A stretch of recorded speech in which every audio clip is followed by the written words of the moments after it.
Bathsheba మత్తలబేను అను రాగం మీద పాడదగిన దావీదు తల్లి. మత్తలబేను అనే రాగం ఏదో మనకు తెలియదు, కానీ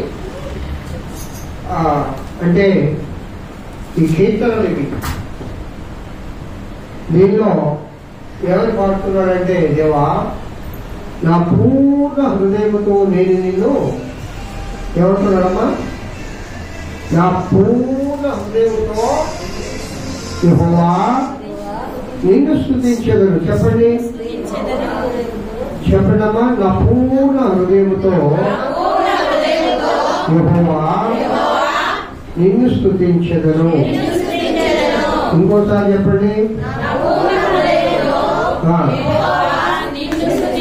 ఇంకో మాట చెప్పండి.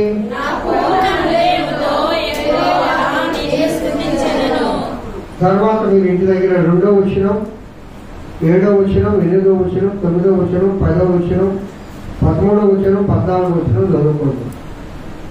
చాలా మంచి అంశాలు ఈ సంకీర్తనలో రాయబడి ఉన్నాయి. మొదటి మాట, నా పూర్ణ హృదయంతో నేను నిన్ను స్తుతించెదను. యెహోవా అద్భుత కార్యములన్నిటినీ నేను వివరించెదను. కాబట్టి దేవుని పూర్ణ హృదయంతో మనం స్తుతిద్దాం. దావీదయ్య 4000 సంవత్సరాల క్రితం ఈ సంకీర్తన రాశాడు. ఎన్ని సంవత్సరాల క్రితమా? 4000 సంవత్సరాల క్రితం. ఇది ఇప్పటికీ సజీవమే, ఇప్పటికీ సజీవమే. నా పూర్ణ హృదయంతో దేవాన్ని నేను స్తుతిస్తాను. ఎందుకంటే మరణ ద్వారమున వెళ్లకుండా నన్ను కాపాడావు. ఇంతవరకు సజీవులుగా నన్ను కాపాడావు. నా శత్రువుల చేతుల నుండి నాకు విడుదల ఇచ్చావు. నా పరిస్థితులన్నిటినీ మార్చావు. నన్ను భయపెట్టే వారి నుండి నన్ను దూరం చేశావు. నన్ను భయపెట్టే వారిని నువ్వు భయపెడుతున్నావు.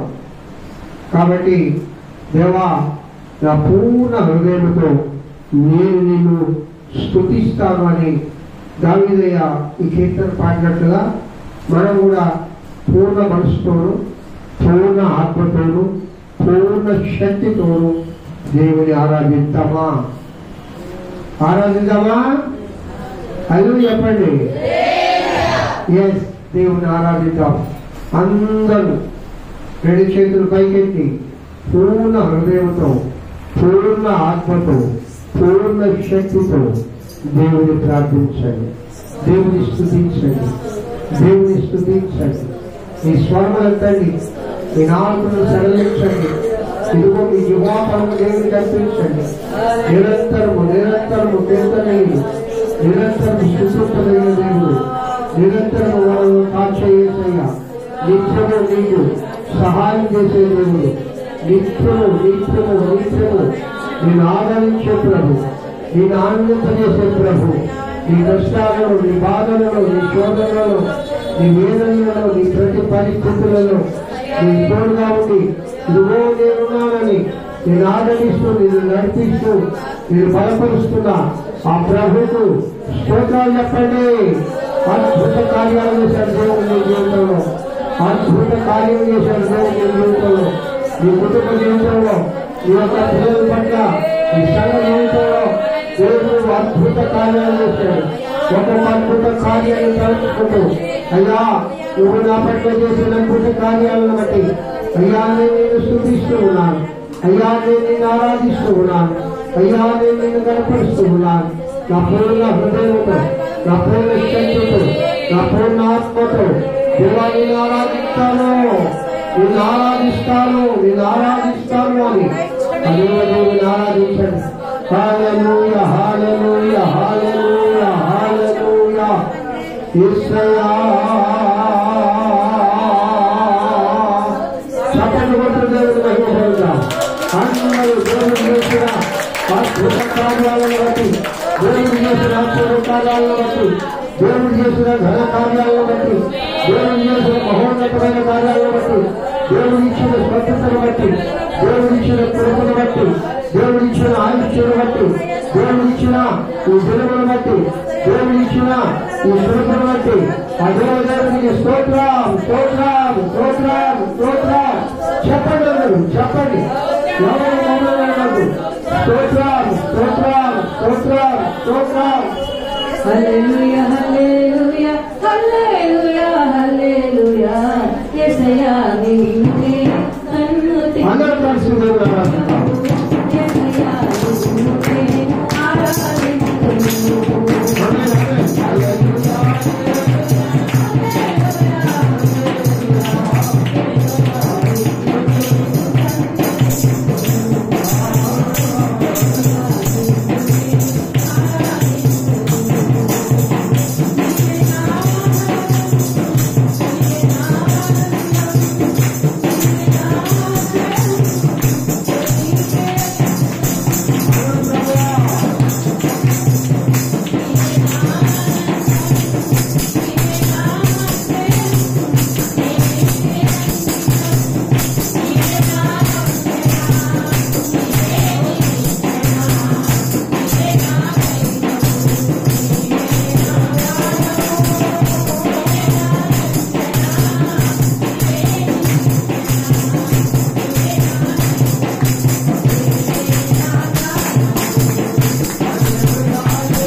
హల్లెలూయా హల్లెలూయా హల్లెలూయా హల్లెలూయా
అవును స్వామి,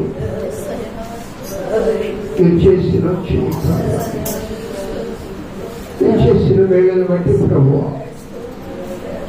మిమ్మల్ని ఎంత ఆరాధించినా తల్లి, ఎంతైనా ఆరాధింపదైన దేవుడు ఆయన,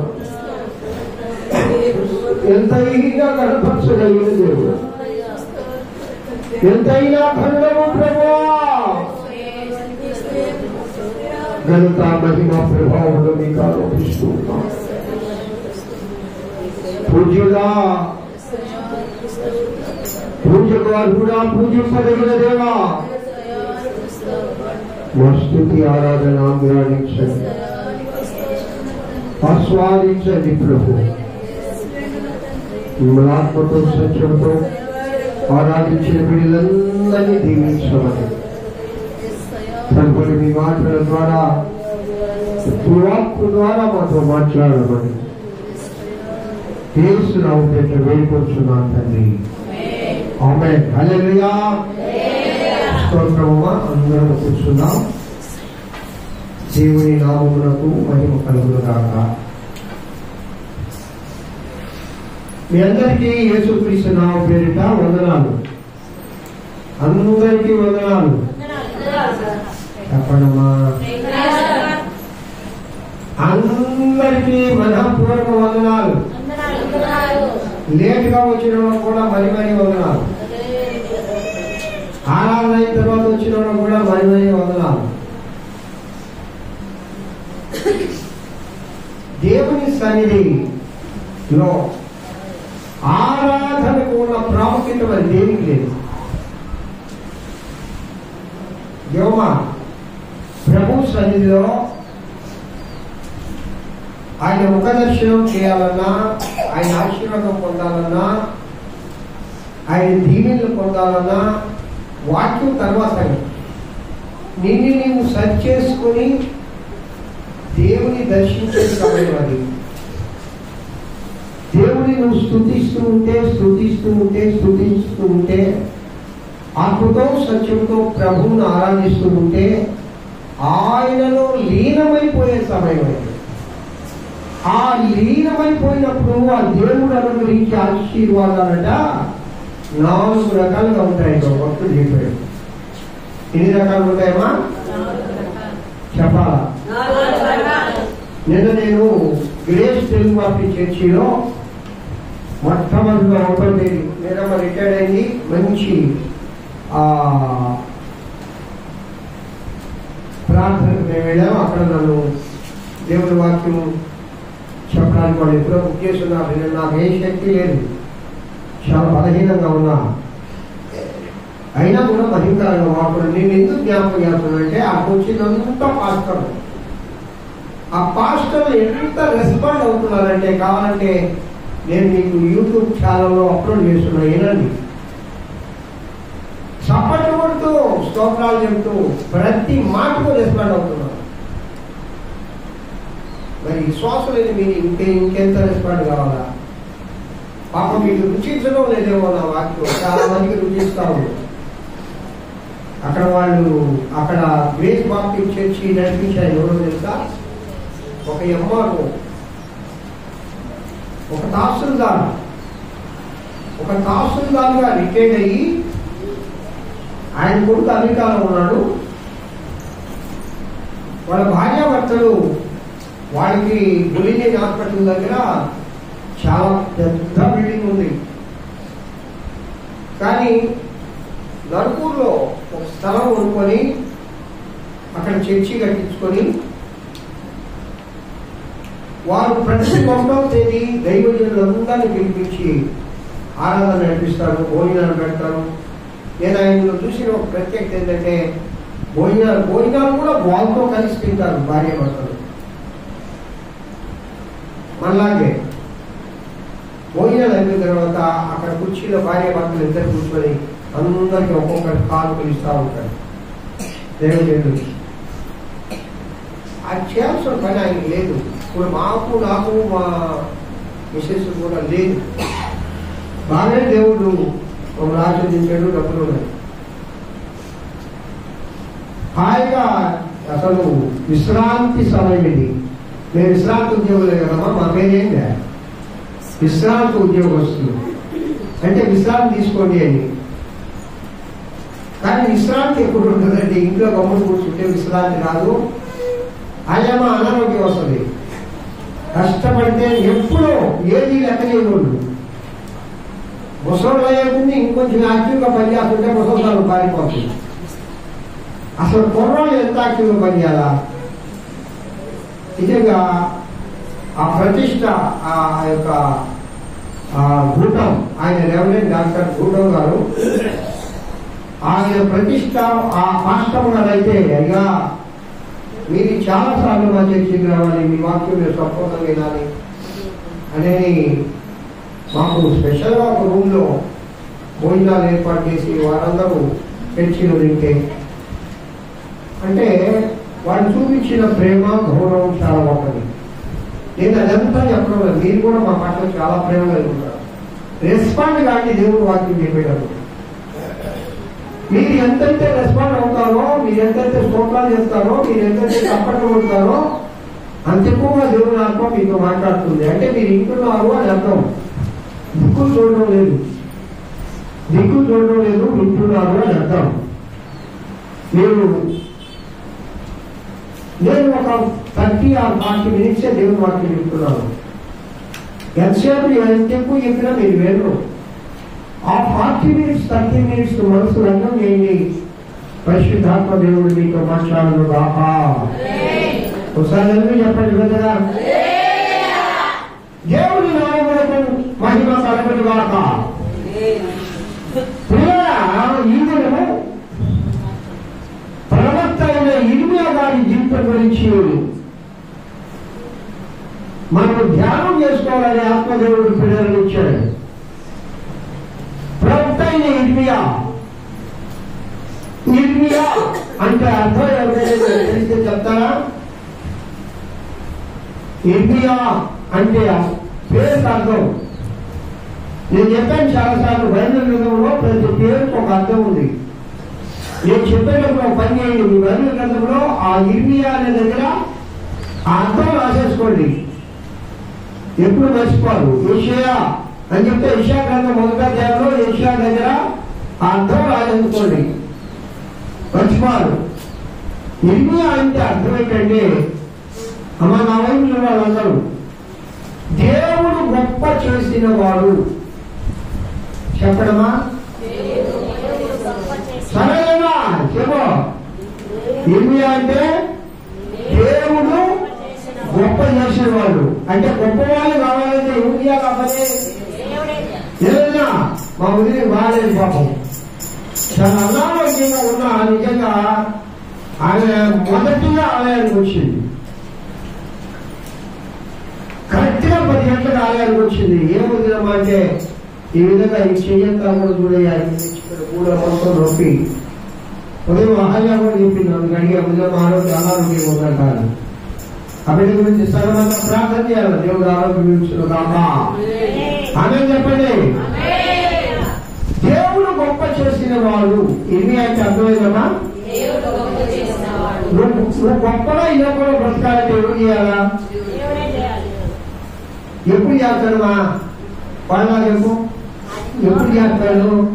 అయినా కూడా గొప్ప చేయలేదని ఆయన మీద ఆధారపడ్డాడు. నీ ఆయన మీద కాదు, ఎవరి మీద ఆధారపడాలా?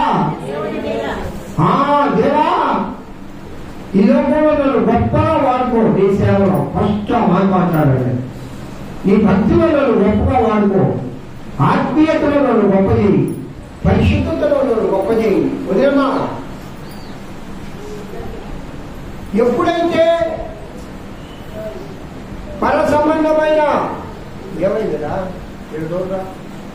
పర సంబంధమైన వాటి మీద ఆశ పెడతారో భూ సంబంధమైన వాటిని దేవుడు అనుగ్రహిస్తాడు. స్తోత్రం చెప్పండి. పాతిక బైబిల్లో మంచి మాటలు ఉంటాయి. ఏంటన్నమాట? దీనికి సంబంధించిన మాట చెప్పడమా? మొదట అంటే మీరు ఇన్నవాళ్ళని నేను చెప్పేది, ఎప్పుడైతే పర సంబంధమైన వాటి మీద మనసుంచుతారో భూ సంబంధమైన వాటిని దేవుడు అనుగ్రహిస్తాడు అని నేను చెప్పాను. బైబిల్లో ఇంకో మంచి మాట ఉంది, నేను నా నీతిని మీకేది కావాలో అంటే ఇక్కడ గొప్ప దేవుడు నేను గొప్ప చేయాలి అంటే ఆయన చేతిలో నువ్వు వెళ్ళాలా? మొట్టమొదటి మాటిది. ప్రతి ఒక్కరూ ఈ లోకంలో గొప్పగా బ్రతకాలనుకుంటాం, ప్రతి ఒక్కరూ మంచి ఉద్యోగం చేయాలనుకుంటాం, ప్రతి ఒక్కరూ మంచి ఫ్యామిలీ కలిగి ఉండాలనుకుంటాం, ప్రతి ఒక్కరూ మంచి గృహం కలిగి ఉండాలనుకుంటాం, ప్రతి ఒక్కరూ మంచి వెహికల్ కలిగి ఉండాలా, ప్రతి ఒక్కరూ నేను మంచి కారు కలిగి ఉండాలా, ప్రతి ఒక్కరూ నా బిడ్డలు చక్కగా, ఎవరు కూడా తక్కువగా ఉండాలి అనుకునే వారు ఎవరు లేరు లోక సంబంధంగా. కానీ మనమైతే ఎక్కడ గొప్పగా ఉండాలని ముందనుకోవాలంటే భక్తిలో గొప్పగా ఉండాలా, ప్రార్థనలో గొప్పగా ఉండాలా, దేవుని సేవలో పాల్గొనడంలో గొప్పగా ఉండాలా, ఆరాధనలో గొప్పగా ఉండాలా, స్తుతించడంలో గొప్పగా ఉండాలా, చర్చి విషయాల్లో ప్రతి విషయంలో దేవుడు ఉండాలా. అంటే చర్చిలో జరిగే ఏ కార్యక్రమాలైనా నా భాగస్వామ్యం, అది ఆర్థికంగానే కానీ, అది పంచాయతీ ధర్మే కానీ, అది నీ ప్రదీక్షన్సే కానీ, అది నీ ప్రోత్సాహమే కానీ, అది నీ ప్రార్థనే కానీ, ఏదైనా సరే నా భాగస్వామ్యము ఉండాలి అని కోరుకోవాలా. అది ఎప్పటికప్పుడు కొడుకో. చాలా మంది చర్చిలో ఆర్థికంగా నా భాగస్వామ్యం ఉండాలని కోరుకోవడం లేదు.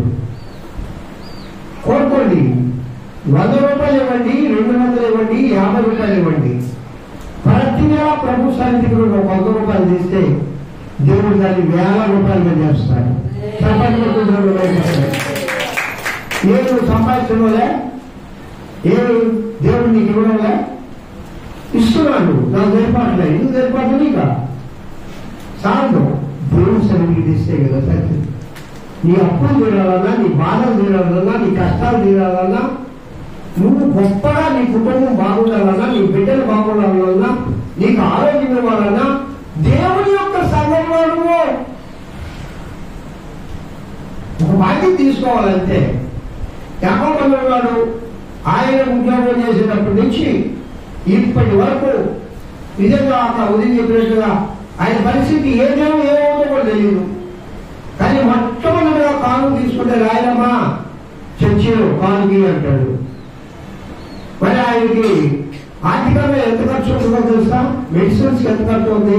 ఆయనకి ₹1000 పెన్షన్ రాదు. వాళ్ళకి వచ్చే రైల్వే వాళ్ళకి వచ్చారు. అలాగే మా వదినమ్మకి రైల్వే వాళ్ళకి వచ్చే పెన్షన్ చాలా తక్కువ. మీకు ఆశ్చర్యకరమైన విషయం చెప్తానండి. నేను ఒక ఆలయానికి వెళ్ళాను. అక్కడ ఎవరు ఉద్యోగస్తులు లేరు. అక్కడ అందరూ కూలి పని చేసుకొని బతికేవాళ్ళు.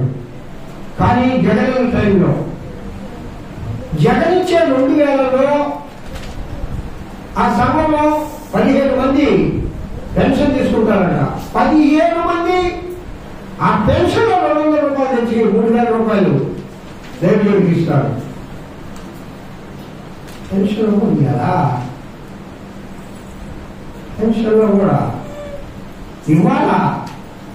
అదే ఒక జబ్బు వస్తే 8,000 ఖర్చు పెడతాం, 8,000 ఖర్చు పెడతాం. ఎట్లా తీరుతాను ఈ బాధలు? ఎట్లా నేను ఎందుకు చెప్తున్నానంటే, దేవుడు నిన్ను గొప్ప చేయాలంటే అన్ని విషయాల్లో, మొట్టమొదటి ఆర్థికమే కాదు, ఒక ఆర్థికం ఇవ్వలేకపోయినా పంచేది చేయడంలో, దేవుని సభలో ఒక కార్యక్రమం జరుగుతుంది, ముందు ఉండాలండి. పోయి బట్టలు అనేది ఏంది, పోయి రమ్మనేది ఏంది? ఇది మంది కదా. దేవుడు నిన్ను గొప్ప చేయాలని కోరుకుంటున్నావా? దేవుడు నిన్ను రక్షించాలని కోరుకుంటున్నావా? దేవుడు నీ కుటుంబాన్ని ఆశీర్వదించాలని, బిడ్డలను ఆశీర్వదించాలని కోరుకుంటున్నావా? ముందుగా పరిగెత్తా పని చేయి. 1, 2, 3 నేను పేర్లు చెప్పగలను. అట్లా కాదు, పోటీ పడాలా. చర్చిలో పనిచేయడానికి పోటీ పడాలా. అప్పుడు దేవుడు నేను గొప్ప చేస్తాడు. నువ్వు పోటీ పడేవాడు వచ్చినప్పుడు అసలు ఫస్ట్ గంట ఎవరు పడతారా అని పోటీ పడేవాడు. ఏదే అప్పుడు మా చర్చికి వదిలే వాళ్ళు తెలుసు, ఒక ఇనప గంట 2 గంటలు తెచ్చి తగిలించి ఉండేది. ఇక మీకు సంగ తెలుసా, వాడు నా గంట ముందు వస్తుండే నా గంట రాసి పెట్టేది. నేను పాత్ర నుంచి రావాలా, ఆ పక్కలో ఉండే వాళ్ళ నుంచి టకాలు కట్టుకుంటే అసలు గంటలు రాసి పెట్టేవాళ్ళు, ఆ చింపేవాళ్ళు, ఆ సాపలేసేవాళ్ళు. ఒక్కడే చూయాలమ్మా. మీకు లేదా దేవుని ఆసక్తి? మీకు లేదా దేవుని ఆశీర్వాదాలు పొందాలని? చిన్నప్పుడు ఆ విధంగా ప్రభు పని నేను చేశాను కాబట్టి దేవుడు ఇంతగా నన్ను ఆశీర్వదించాడు, నా కుటుంబాన్ని జీవించాడు. చప్పటి కొడుతూ దేవుడు వెళ్ళిపోతాడు. దేవుడు గొప్ప చేశాడా లేదా? ఎప్పుడు గొప్ప చేశాడు? ఆయన పని చేసినప్పుడు. మనం సువార్త విషయంలో ఎక్కడ ఆరాధన జరిగినా, ఎక్కడ సువార్త జరిగినా దైవ సేవకుడు తోట ఉండేవాళ్ళం మేము. పాల్గొన్న దేశపార్టీ చర్చిలో పాస్టర్ గారు మీ సభ నుంచి ఎవరైనా తీసుకోవాలయ్యా ఈ ఆరాధనకి అని అన్నాడు. సభ నుంచి తీసుకుని మళ్ళా నేను కారణంగా పోయా. ఎవరు వస్తారు? అందరూ ఆయా పనుల్లో ఉన్నారు. పనులు ఎవరో ఉన్నారు. నేను ముందుగా చెప్పలేదు కాబట్టి తొందరట్లా. ఈసారి వేసవి సెలవులో ప్రార్థన చేయండి, మీరందరూ సువార్తలో భాగస్వాములు కావాలా. దాదాపు 5 ప్రాంతాలలో లేదా 6 ప్రాంతాల్లో దేవుని సభలు పెట్టి సువార్త పెట్టాలి మనం. ఆ విధంగా అరేంజ్మెంట్స్ నేను వచ్చిన దైవజనులు డేట్స్ ఇవ్వండి అయ్యారు. మేము మా గ్రామాల్లో, మా పట్టణాల్లో మేము కూటాలు అరేంజ్ చేస్తామని చెప్పారు. మొట్టమొదటి కూటం ఎక్కడంటే బ్రదర్ ఏసన్న గారు పుట్టిన కపాటిపాలెంలో ఆ బహిరంగ సభ. అసలు నిజంగా అక్కడ మనం వాక్యం చెప్పేంత స్థాయి మనకుందా? ఇంటింటికి ఒక చర్చి ఉన్నాడా? ఇంటింటికి ఒక పాస్టర్ ఉన్నాడు. ఒకప్పుడు కపాటిపాలెం అంటే చాలా ఘోరమైన పరిస్థితిలో ఉంది.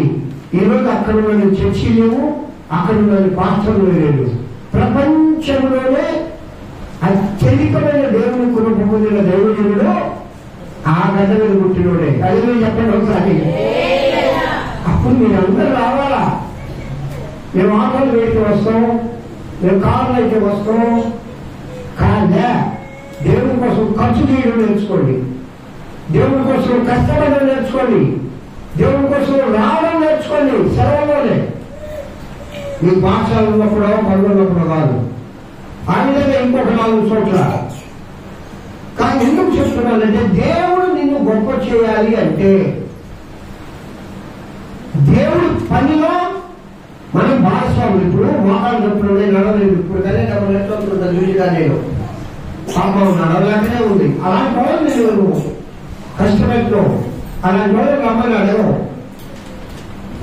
బాగా తిరిగేవాళ్ళు, బాగా చేసేవాళ్ళు, పాటలు పాడేవాళ్ళు, దేవుడు ఆరాధించేవాళ్ళు, ఎవరి ప్రేమలు ఎవరు విడరు. స్త్రీలు కూడా నేను దేవుని యొక్క చేతిలో గొప్పదాన్ని కావాలా, నా కుటుంబం గొప్పది కావాలా, నా బిడ్డలు గొప్పవాళ్ళు కావాలని కోరుకుంటున్నావు కదా.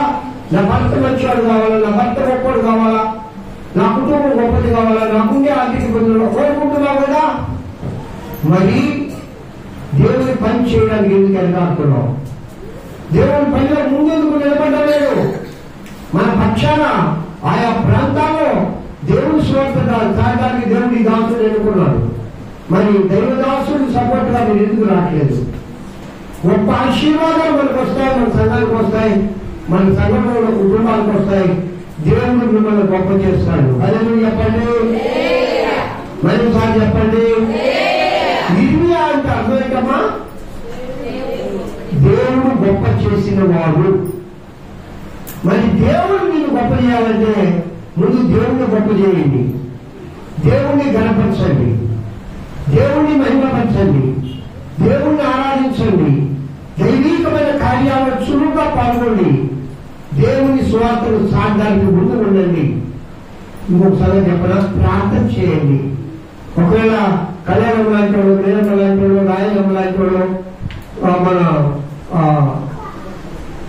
సుబ్రహ్మ లాంటి వాళ్ళు, ఉదయమ్మ లాంటి వాళ్ళు రాయాలనుకోండి, దూర ప్రాంతానికి ఇంట్లో ఉండి ఏం చేయాలి? ప్రార్థన చేయాలా, ప్రార్థన చేయాలి. అయ్యా అక్కడ స్వార్థ సాగానికి పోయాడు. అయ్యా మా సంఘంలో అనేక మంది ద్వారా అయ్యా అక్కడ రక్షించబడాలి, అక్కడ నువ్వు సేవ జరిగించయ్యా. ప్రార్థన చేయండి చాలు.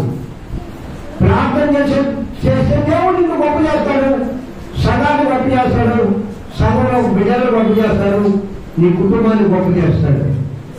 దేవుడు గొప్ప చేసిన వాడు ఇర్మియా. సరే, అసలు మన అంశంలోకి వద్దాం. 1వ అధ్యాయము 1వ వచనం 2వ వచనం చదువుతాయి.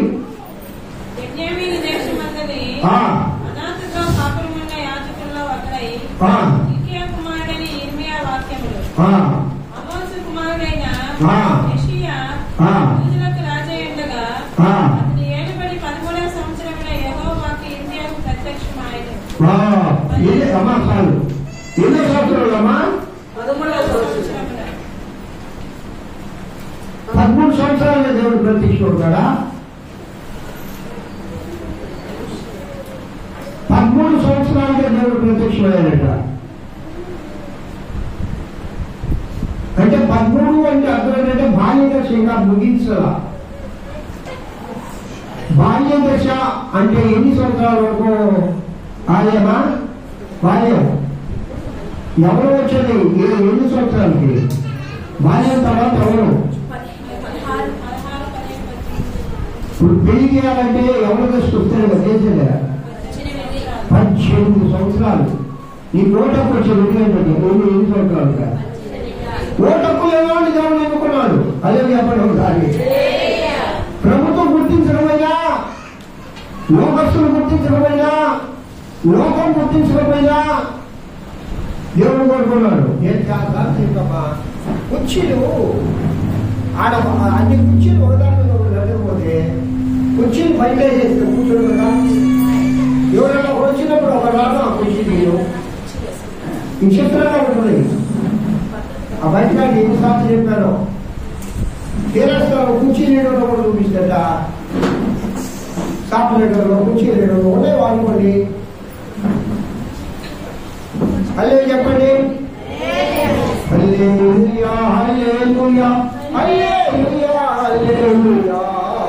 యేసయ్యా నిన్ను నేను స్తుతింతును.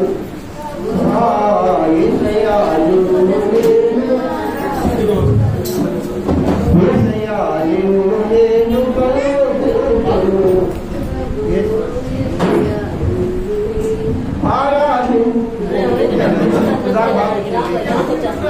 ఆడవులు కలిశారు. సూర్యుడు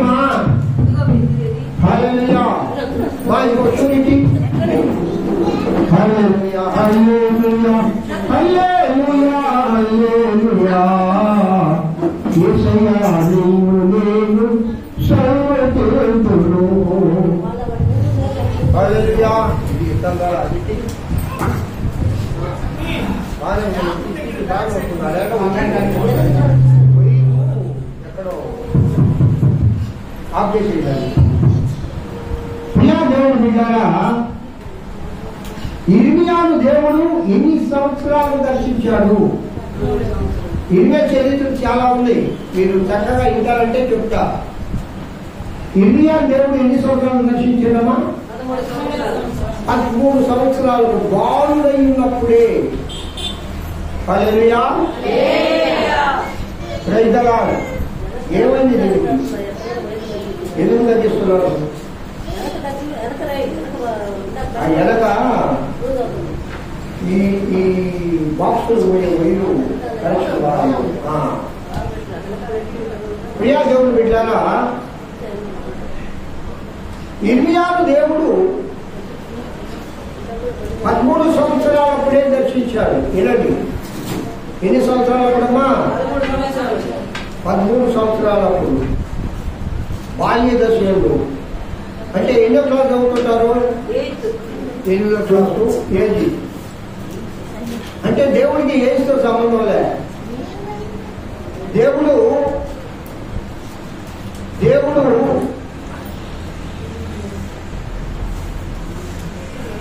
నీ ఏజ్తో కానీ నువ్వు స్త్రీయా పురుషుడుగా బాలుడుగా యవనుడుగా అని దేవుడికి సంబంధం లేదు. దేవుడు నీవు కావాలి అనుకుంటే ఆయన ఏ పరిస్థితుల్లోనైనా ఆయన నిన్ను దర్శిస్తాడు. అది ఇర్మియా జీవితాన్ని బట్టి మనం నేర్చుకోవాలి. వృద్ధాప్యంలో కొందరు దేవుని దగ్గరకు వచ్చి ఘనంగా దేవుని చేతుల్లో వాడబడిన వారు ఉన్నారు. చప్పటి దేవుడు మేపట్టండి. నేను రాలేను, నేను చేయలేను అనే భావన దేవుని సేవలో ఉండకూడదు. దేవుని సేవ చేసే దైవజనుడు కాదు, పిల్లలు కానీ దైవజనుడు కాదు. గొర్రెలు కనాల మీరు ఎలా కట్టాలి అంటే మీ ప్రార్థన ద్వారా, మీ ఆసక్తి ద్వారా, మీ పరిచర్య ద్వారా, మీరు చేసే సువార్త ద్వారా, మీరు తినే ఆహారం వాక్యాన్ని బాగా తినాలా, బలం రావాలా. అదే బలమైన ఆహారం పెడుతున్నాము అంటే తినడానికి ఏం చేస్తుంది మీకు? అప్పుడు దేవుడిని ఎన్నుకుంటాడు. నీ ప్రతి పరిస్థితిని దేవుడు మారుస్తాడు. ఇర్మియా వారు పిల్లరా దేవుడు గొప్ప చేసిన వాడు అనే అర్థం ఉంది. ఇర్మియా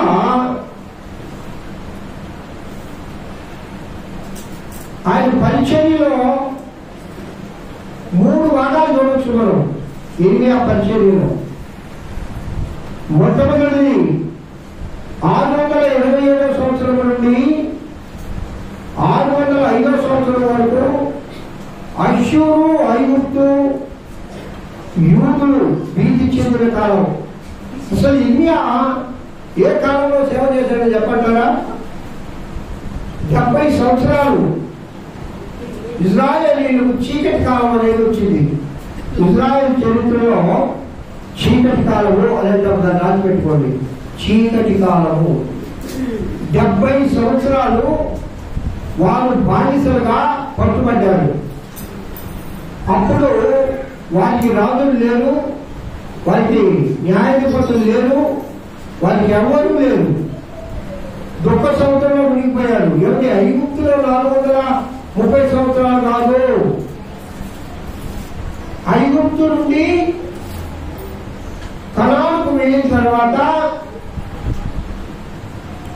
కనాను దేశంలో వాళ్ళు అభివృద్ధి చెందుతున్నప్పుడు 70 సంవత్సరాలు అషూరీలు, అమ్మోనీయులు, యెబూసీయులు, ఫిలిష్తీయులు వివిధ రకాలైన రాజుల చేతిలో వాళ్ళు బానిసత్వం అనుభవించారు. దానిని చీకటి రాజ్యము అంటాం. అదే చెప్పండి ఒకసారి. అది చీకటి రాజ్యం అని. ఆ చీకటి కాలం అది. ఆ చీకటి కాలంలో ఇశ్రాయేలును బలపరచడానికి దేవుడు ఇర్మియాను ఎన్నుకున్నాడు. తప్పటబడుతూ దేవుడు బయటపడతాడు. ఇంత చిన్న వాళ్ళు 13 ఇది కూడా సౌండ్ పెట్టాలి. ఇది కూడా సౌండ్ పెట్టి 13 సంవత్సరాల నువ్వు బాగా సౌండ్ పెట్టి నేను అరవలేదు. ఇవి ఇది అది అది అది పెట్టారు కాదు సౌండ్ పెట్టేది అది పెట్టు. 13 వర్షాల బాలుడు ఆ చీకటి కాలంలో ఇజ్రాయేలు ఇబ్బందుల్లో ఉన్నప్పుడు, ఇజ్రాయేలు శోధనలో ఉన్నప్పుడు, ఇజ్రాయేలు కష్టాల్లో ఉన్నప్పుడు దేవుడు ఆయన ఎన్నుకోవడం అనేది ఎంత ఆశ్చర్యమో. ఏ యవనస్తుడనో, లేక ఏ బలాఢ్యుడనో, లేక ఏ జ్ఞానవంతుడనో, లేక ఏ చదవరినో, లేక ఏ యుద్ధ వీరునో ఎన్నుకోవాలి కదా. ఈ బాలుడైన 13 సంవత్సరాలు కలిగిన ఇర్మియాను దేవుడు ఎందుకు ఎన్నుకున్నాడు? ఎందుకనగా ఆ బిడ్డ ద్వారా దేవుడు ఆశ్చర్య కార్యాలు చేయాలని. తప్పకుండా దేవుడు భయపడతాడు. ఇర్మియాకి ఇంకో పేరుంది, చెప్పండి నాకు. కన్నీటి ప్రవక్త. ఏం పేరమ్మా? ఎప్పుడు ఏడుస్తూనే ఉంటాడు. పాస్టర్ చర్చిలో ఒక బ్రదర్ ఉన్నాడు, ఇప్పటికీ ఉన్నాడు, కప్పరాల చెప్పులో. ఆయన పేరు ప్రసంగి. ఆయనకి మేము ఏం పేరు పెట్టామంటే ఇర్మియా అని పేరు పెట్టాము. ఆయన ప్రార్థన మొదలు పెట్టాడంటే, పాట మొదలు పెట్టాడంటే ఏడుస్తూనే ఉంటాడు, కన్నీరు కాలిపోతూనే ఉంటాయి. నిజంగా దేవుడు ఇచ్చిన వరం అది. చాలా మంది కన్నీరు రావు, గుండెలు రాయబారి కూడా ఉంటాయి. ఎందుకు వస్తాయా? నీ గుండె కలిగితే కదా, దేవుడు చేసిన కార్యాలను జ్ఞాపకం చేసుకుంటే కదా. రాజు అనే పాస్టర్ గారు ఉన్నారు. నిన్న అక్కడికి వచ్చిన ఒక పాస్టర్ గారు చెప్పారు ఈ టీపై గారి గురించి, రాజు గారి గురించి. మీకు కూడా కొంతమందికి తెలుసు. ఆయన ప్రసంగం మొదలు పెట్టాడంటే ఏడుస్తూనే ఉంటారు. చాలా సంవత్సరాలు దేవుడి సేవలో కొనసాగింది ఆయన. దాదాపు 85-90 సంవత్సరాలు దేవుడి సేవ చేసి ప్రభు దగ్గరికి వెళ్ళాడు. ఆత్మకూరు రాజు పాస్టర్ గారు. ఇర్మియా అనేది వాళ్ళని లేవు. ఇర్మియా అంటేనే కన్నీటి ప్రవక్త. ఎప్పుడు ఏడ్చేవాడు. బాల్య దశలో దేవుడు ఎన్నుకున్నాడు. ఆయన ఏ దశ? 13 సంవత్సరాలప్పుడు. ఇక్కడ ఉన్నాయి ప్రసాదం. 13వ సంవత్సరంలో యెహోవా వాక్కు ఇర్మియాకు ప్రత్యక్షమాయెను. 1వ అధ్యాయం 2వ వచనం ఆఖరి భాగంలో 13వ సంవత్సరం నందు యెహోవా వాక్కు ఇర్మియాకు ప్రత్యక్షమాయెను. 13వ సంవత్సరంలో మరి నీకు సంవత్సరాలు పెరిగిపోతా ఉన్నాయి, దేవుడు తరిగిపోతా ఉన్నాయి. దేవుడు ఎప్పుడైనా దర్శించాలా? నిన్ను దేవుడు దర్శించకపోతే నేను వేసే ఎందుకు నమ్ముకున్నాను అని పెడతలకు వచ్చి వేసేవాడు కావాలి. దర్శించకపోయినా మా అమ్మ నాయన నేనేమి దేవుడు దర్శిస్తే నేను దేవుడు నమ్ముకోవాలా. మా అమ్మ నాయన క్రిస్టియన్స్, మా బావ అక్క గుడికి నడిపించారు కాబట్టి పోయి వేసే నమ్ముకున్నా. నేను యథార్థంగా చెప్తున్నా మీకు. దేవుడు దర్శించడం వేరు, దేవుడు రక్షించడం వేరు, దేవుడు ఎన్నుకోవడం వేరు, దేవుడు ఏర్పాటు చేసుకోవడం వేరు. అంతా మనకు రాదు. దేవుడి గ్రంథంలో మాటలకు ఒక్కొక్క అర్థం ఉంటుంది. ఆ ఒక్కొక్క మాటకు అవగాహన చేసుకోవాలి మనం. 13 సంవత్సరాలు అప్పుడే దేవుడు ఇర్మియాను దర్శించాడు. ఎందుకు దర్శించాడు చెప్పండి? ఏ దేవాన్ని దర్శించాడు? ఆయన ప్రవక్తగా అభిషేకించాడు. ఏ కాలం అది? చీకటి కాలం. ఇజ్రాయేలీయులు బానిసత్వంలో ఉన్న ఆ 70 సంవత్సరాల కాలంలో సంతోషంగా బాగా ఉండే కాలంలో దేవుని సేవ చేయడం కాదు.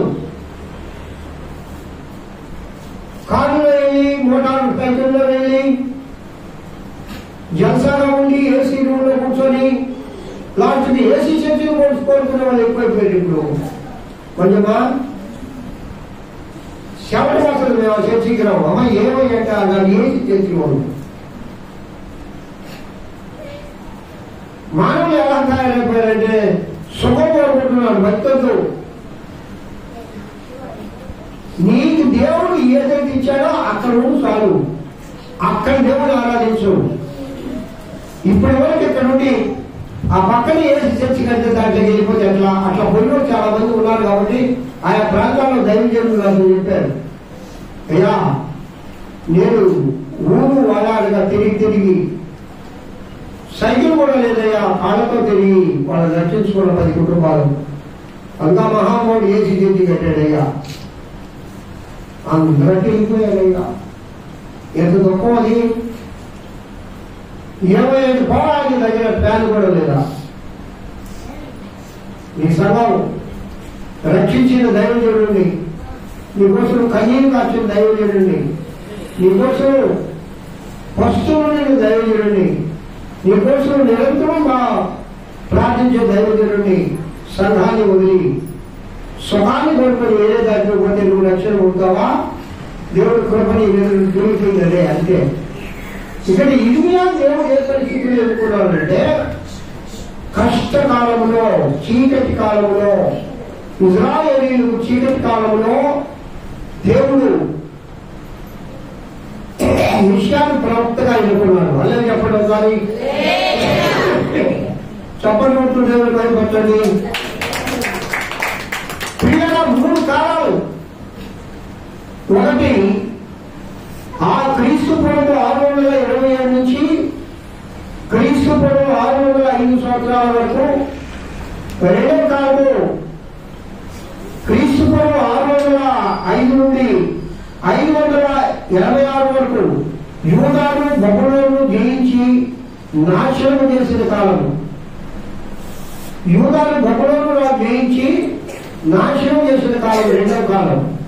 మూడవ కాలము క్రీస్తు పూర్వం 586 నుండి సుమారు 580 వరకు యెరూషలేములోను ఐగుప్తులోను జీవించుచు ప్రవచించిన కాలం. చివరి కాలంలో మాత్రమే ఈయన దాదాపు 8 సంవత్సరాలు అంటే ఒక 6 సంవత్సరాలు 586 నుండి 580 వరకు, అంటే 6 సంవత్సరాలు మాత్రమే ఈయన యెరూషలేములో ఉండి ప్రవచించిన కాలం. అనగా ఇర్మియా జీవితం అంతా కన్నీటిమయమే. ఇర్మియా కన్నీటి కార్చి యూదుల రక్షణార్థము ప్రార్థన చేసే గొప్ప కన్నీటి ప్రవక్త. సుఖాన్ని కోరుకోలేదు, సౌఖ్యాన్ని కోరుకోలేదు, క్షేమాన్ని కోరుకోలేదు. దేవుడు అప్పగించిన పనిని కష్టపడి చేయడానికి ముందుకు 13 సంవత్సరాల కాలంలోనే ముందుకు వచ్చాడు. అందరూ చెప్పండి ఒకసారి, హల్లెలూయా హల్లెలూయా.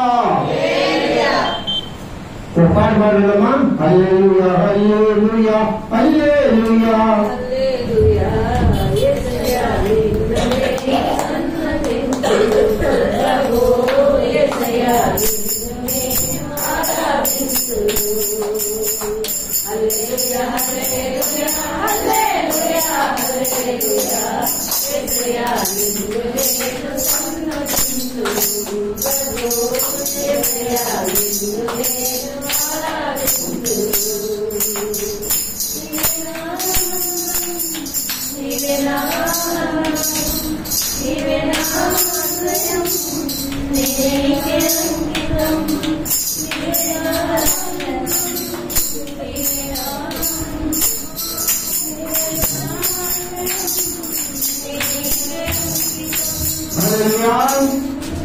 అవును ప్రియులారా, దేవుని సేవలో ప్రవక్తలలో ఎక్కువ కష్టపడిన ప్రవక్త ఎవరైతే ఇర్మియా ప్రవక్త. ఎక్కువ కన్నీరు కార్చిన ప్రవక్త ఎవరు అంటే ఇర్మియా ప్రవక్త. కొన్ని వందల సంవత్సరాలు ఇర్మియా ప్రవక్త యూదుల రక్షణార్థం ప్రార్థించాడు. కన్నీటి ప్రార్థన. ఇర్మియాను బట్టి మనం జ్ఞాపకం చేసుకోవాల్సింది దినము. ఇర్మియా వచ్చి, ఇర్మియా అలాంటి కష్టకాలంలో ఏ విధంగా నువ్వు సేవ చేసేవాళ్ళు అంటే ఒకటి అనుభవం అని చెప్తాడు. ఇర్మియా దగ్గర వెళ్ళాలని అడుగుదాం. అయ్యా 13 సంవత్సరాలు బాగుండా ఉన్నప్పుడే నువ్వు దేవుడి సేవ ఎట్లా చేశావంటే కన్నీరయ్యా అంటాడు. కన్నీటి ప్రార్థన అయ్యా అని చెప్తాడు. అయ్యా నా నుంచి నేను నేర్చుకోవాల్సింది కన్నీటి ప్రార్థనే. సుఖంగా ఉండడం కాదు, సౌఖ్యంగా ఉండడం కాదు, 3 పూట్ల భోజనం చేయడం కాదు, ప్రశాంతంగా పడుకోవడం కాదు. చాలా మంది నిద్రాసక్తులు అయిపోతున్నారు. పిల్లల నిద్రాసక్తులు కాకండి. నిద్ర దేనికి చూసి చెప్పంటారా? ఇంకొక ఉంది. నిద్ర సోమర్తనం, నిద్ర దారిద్ర్యానికి చూశాను. దరిద్రం ఇంట్లో ఉంటుందంటే 20 గంటల దాకా నిద్రపోయే ఇంట్లో దరిద్రం ఉంటుంది. ఎలా అంటే ఇంట్లో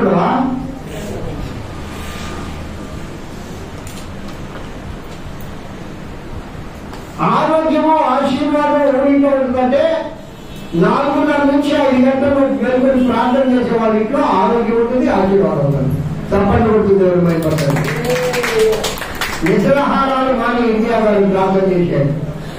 కన్నీటి ప్రార్థన చేశాడు. ఒక 6 సంవత్సరాలు తన సేవ జీవితంలో సౌఖ్యంగా.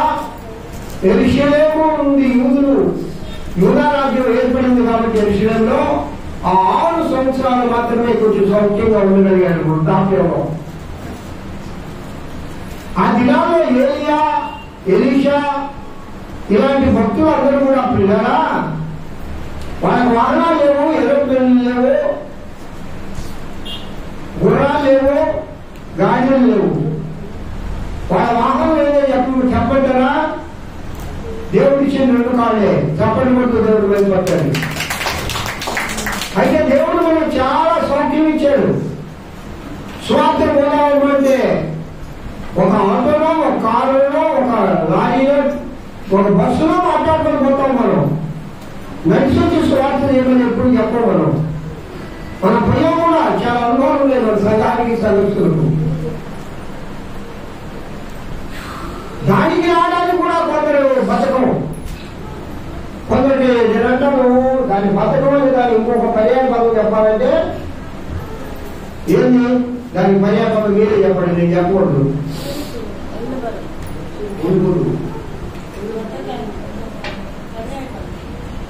పర్యాయ పదం బతకం అనే దానికి ఒక పదం. మందం కాలు తీసి కాలు వేయాలి పాపం.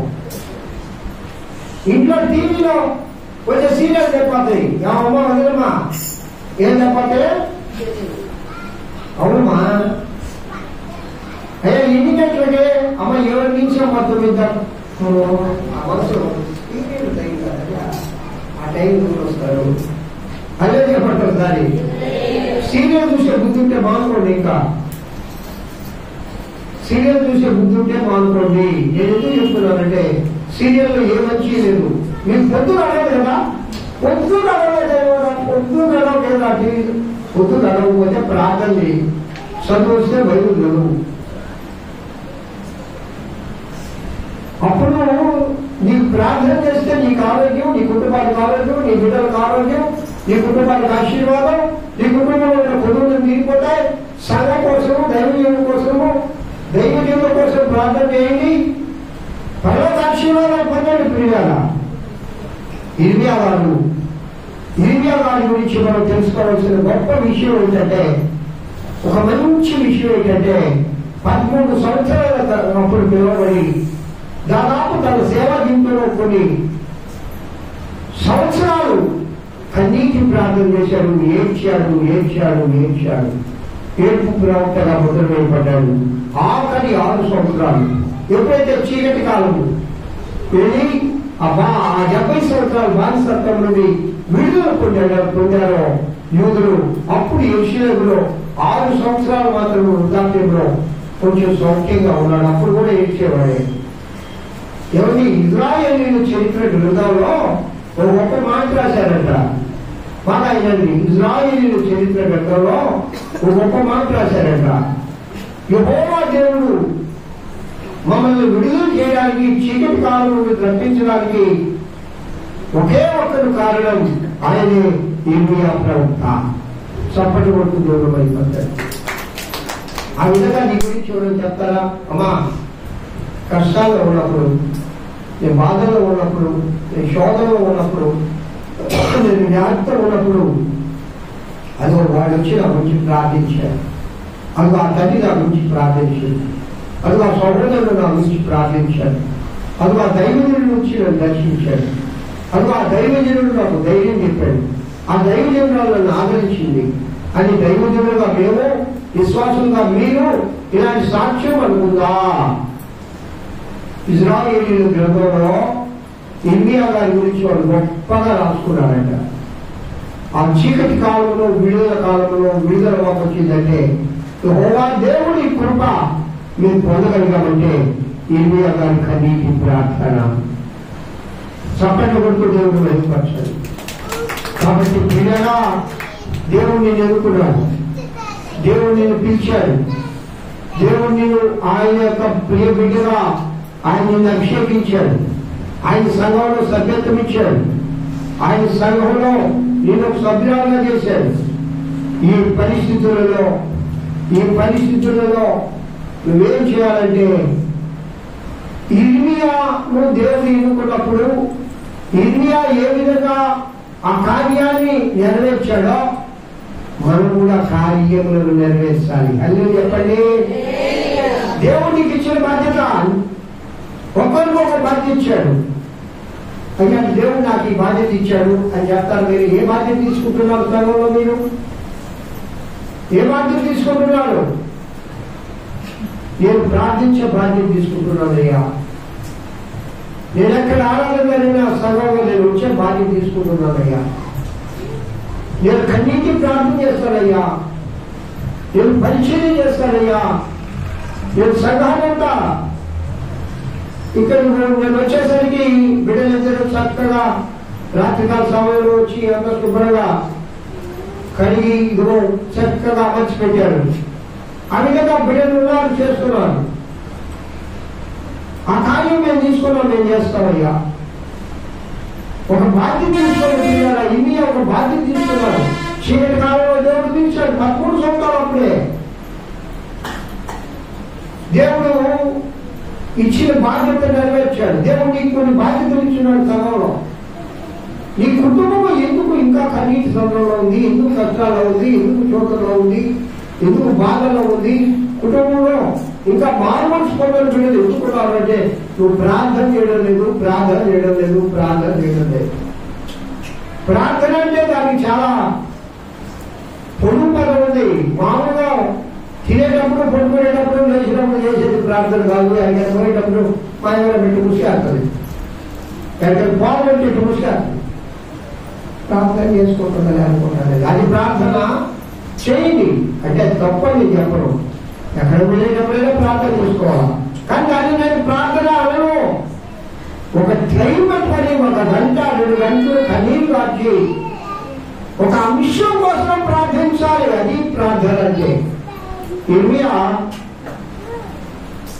70 సంవత్సరాల కాలంలో ఇజ్రాయేలీయులు బానిసత్వంలో ఉండగా కన్నీరు కాచాడు, ఏడ్చాడు.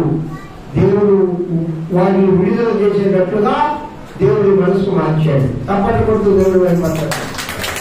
అసలు 70 సంవత్సరాలు దేవుడు వాళ్ళు ఎందుకు అప్పగించాడంటే దాని ఒక చరిత్ర ఉంది, దానికి ఒక కథ ఉంది.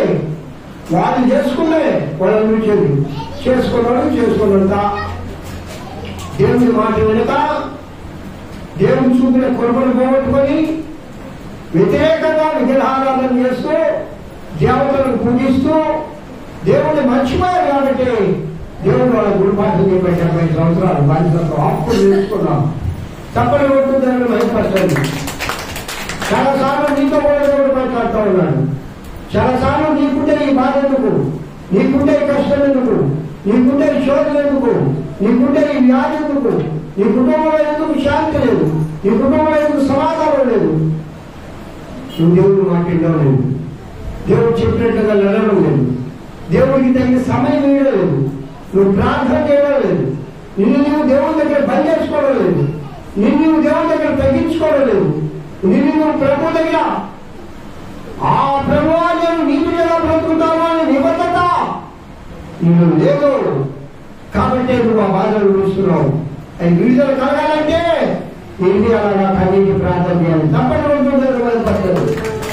ప్రతి కుటుంబంలో శోధనలన్నీ విడుదల కలుగును కాక, వ్యాధులన్నీ విడుదల కలుగును కాక, ప్రతి కుటుంబంలో అప్పులన్నీ దేవుడు తీర్చివేయను కాక, ప్రతి కుటుంబంలో కార్యములు జరగలేదు దేవుడు ఘన కార్యములు జరిగించును కాక.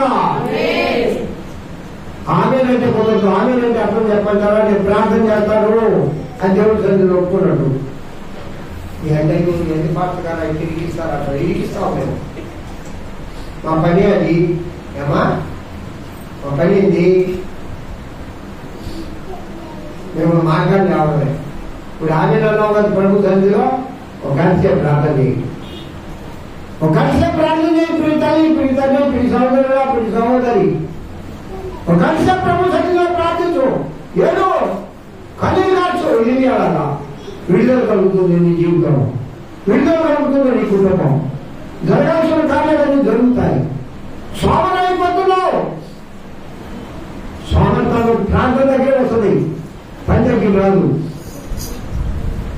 ఇంట్లో పని చేయకపోతే ఊరంటే వస్తుంది, ఆ రాదు. మళ్ళా కడుపు పెట్టుకోగా, కడుపు తొందర పెట్టుగా. ప్రాంతం దగ్గరే సోమర్థాలు, ప్రాంతం దగ్గరే నిద్ర, ప్రాంతం దగ్గరే అన్ని.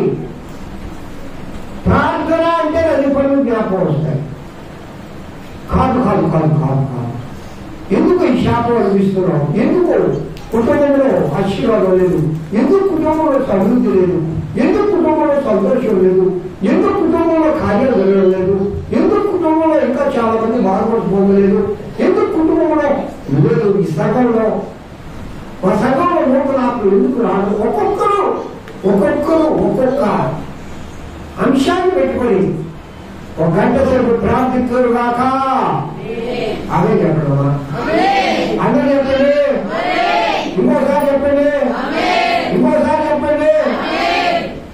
దేవుడు జీవించరు కాక, దేవుడి వాక్యము ఆశీర్వదించి జీవించరు కాక. హల్లెలూయా. ప్రార్థన చేద్దాం ప్రియులారా. ఇదే పరిశుద్ధాత్మ దేవుడు ఇది నాకు ఎందుకు జ్ఞాపకం చేశాడంటే, ప్రార్థన శక్తి తగ్గిపోయింది సంఘంలో. ప్రార్థించే తల్లులు ఎదుర్కొంటా ఉన్నారు. ప్రార్థించే బిడ్డలు లేవాలి, ప్రార్థించే ఎవరి బిడ్డలు లేవాలి, ఎవరు స్త్రీలు లేవాలి, వృద్ధులు లేవాలి, స్త్రీలు లేవాలి, పురుషులు లేవాలి. ప్రతి ఒక్కరూ ప్రార్థించాలని పరిశుద్ధాత్మ దేవుడు కనీరు కాలుస్తా ఉన్నాడు ప్రియులారా. కాబట్టి అందరూ ప్రార్థనా పరులుగా మారుదుము గాక. హల్లెలూయా. వాక్యం నిమిత్తం